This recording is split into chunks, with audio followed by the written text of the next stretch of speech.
Nehru, in defense of INA soldiers in Red Fort trial, we see he is wearing gown, possibly for the first time. So I want to ask you, it is a known fact that at that time, prior to that, he was dead against INA or Netaji.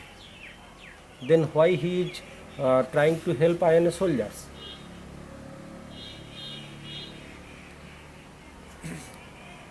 It was a great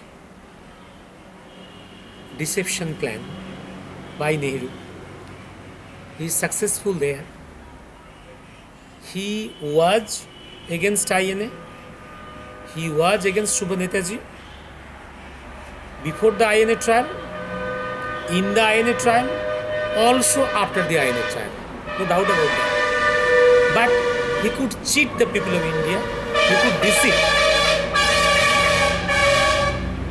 See, in Indian British history,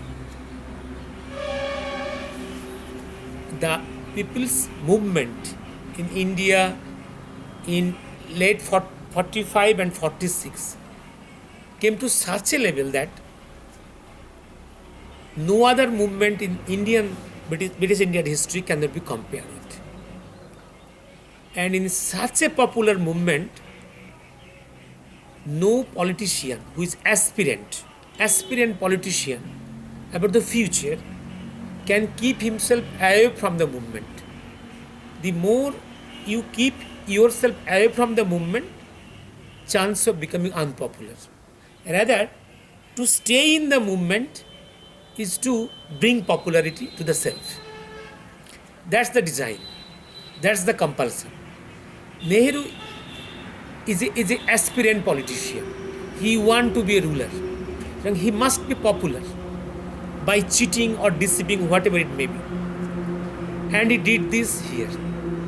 He put on the barrister's gown in his whole career for the first time because he was a briefless barrister. And you see, so far the defense is concerned in the INA trial in Red Fort, he has uttered not a single sentence. He did nothing. He only appeared before the camera as a barrister. That was a photo session. He did nothing.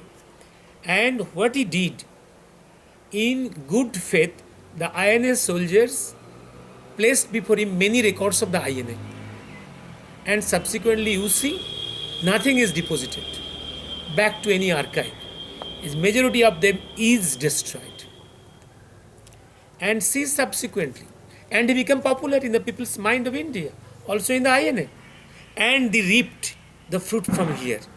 And subsequently, you see, he is the main architect of all plannings not to allow any INA soldier in placement in the Indian Army or in any police force in any state.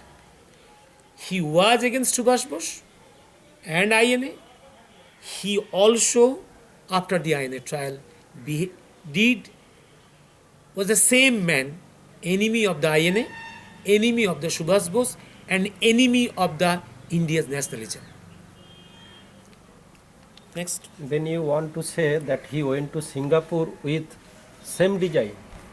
He went to Singapore with the same design. Remember, his journey to Singapore was basically a planning of the British. It was designed in London. Nehru has to be made popular. And number one. And number two, there is a huge, a chemistry has to be formed in the Mountbatten couple and Nehru, so that the transfer of power is made easy and partition is made easy. And number three, sharing of the loot of the INA treasure. These were the purposes under this curtain. You see, the design was in London, and that advice came to Wavell. Wavell was at that time the viceroy. And that message went to Mountbatten, who was at that time in Singapore.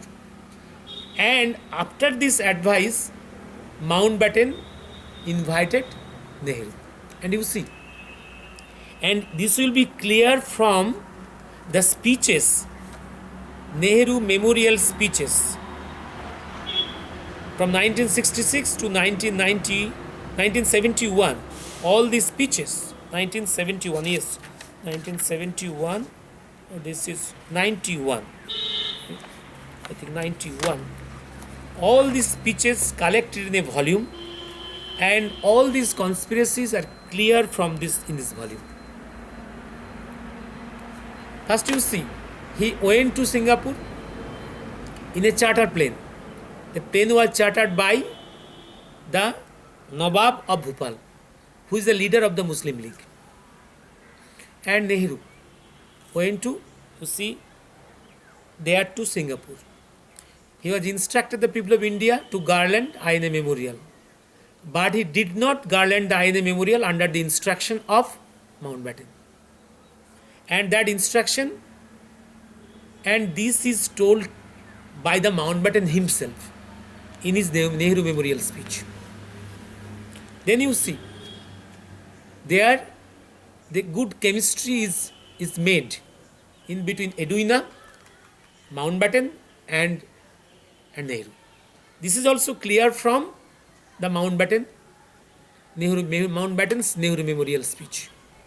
And also you will see it from the India Remembered volume by the daughter of Edwina herself and other volumes.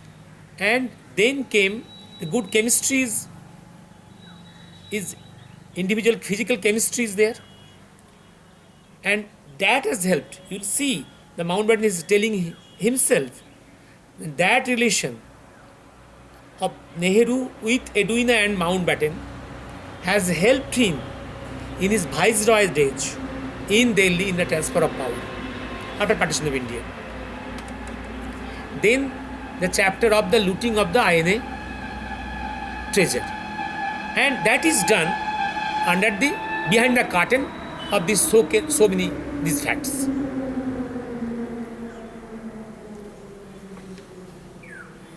And people have seen something, but behind the curtain all these things had happened. Because without taking Nehru in the loop, British loop, with the help of Edwina and Mountbatten, it was not possible to make the India partition so easy, transfer so easy. And remember, in this volume it is clearly written that transfer of power was done only after India agreed to be a member of the Commonwealth. Under this condition of becoming a member of the Commonwealth, the British Parliament, its Prime Minister Attlee and opposition leader Churchill agreed to the transfer of power. Only on that condition.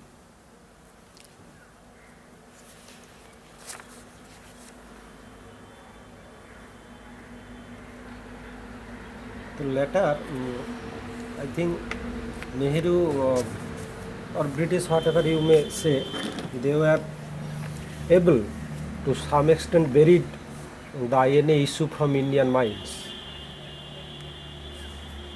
Yes.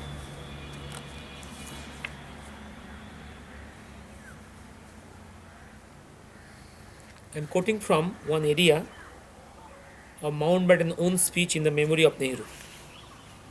Within a week, I had to put this goodwill to test. Goodwill means what has been formed between the Edwina, And Nehru. Mountbatten and Nehru. This goodwill. Lord Wavell had to veto Indian government supporting an impending assembly motion backed by all parties calling for immediate release of all ex-Indian National Army prisoners. On 1st April, Nehru admitted that the situation confronted me with a grave dilemma. A debate in the assembly was due in 2 days' time.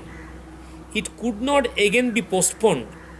If I renewed the veto, it would wreck my reputation with Indian politicians of all parties at the very outset of my vital negotiations on the transfer of power. If I reversed it, the Commander-in-Chief my friend and wartime colleague Field Marshal Achin Lake would almost certainly resign, with terrible damage to my relations with the loyal Indian Army, with the British generally and HM government in particular. Now the situation, Mountbatten is put in trouble. And you see how Nehru is helping him to come out of this situation. I asked Achin Lake to see me that evening. He made it clear that if I ordered the release of these renegades, some of whom had been convicted of criminal offences over his head, he would lose confidence of the army, and once his utility has gone, he would not feel justified in staying. Now make up. How make up? The next day I asked him Minister Nehru. Next day I asked him, that's Nehru, to come to a meeting with the senior ministers of the three main political parties, Nehru, Liaquat Ali Khan and Baldev Singh. It was a long, tense and very difficult meeting, but eventually Nehru broke the deadlock by persuading his colleagues to stand up to the assembly the next day to refuse the demand for immediate release, provided they would say that the Commander-in-Chief had agreed to Federal Court reviewing the case and recommending whether there should be any alteration in the sentences. On thinking the matter over after the meeting, Achin Lake generously agreed. The patch-up is just what is done. That design is in the next day in the parliament, Nehru will give a very hot, emotional nationalistic speech. But at the end will tell that Achin Lake has agreed if the court wants a review, then we will not press. And that cooled down all the parliamentarians.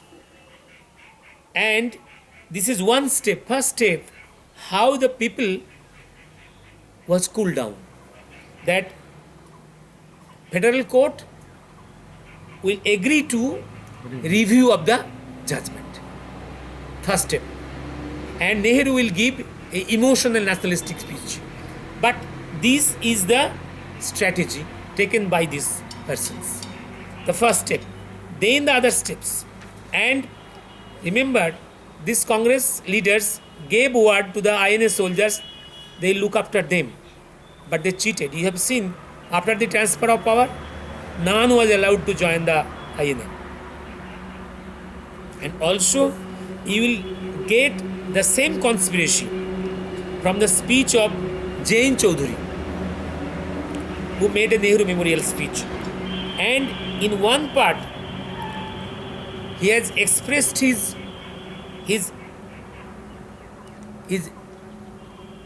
agony and also his astonishment that how the so popular issue, INA issue, could be buried. The story of the INA in the National Army, formed in Burma and Malawi during the war years, spread suddenly throughout the country, evoked an outstanding enthusiasm.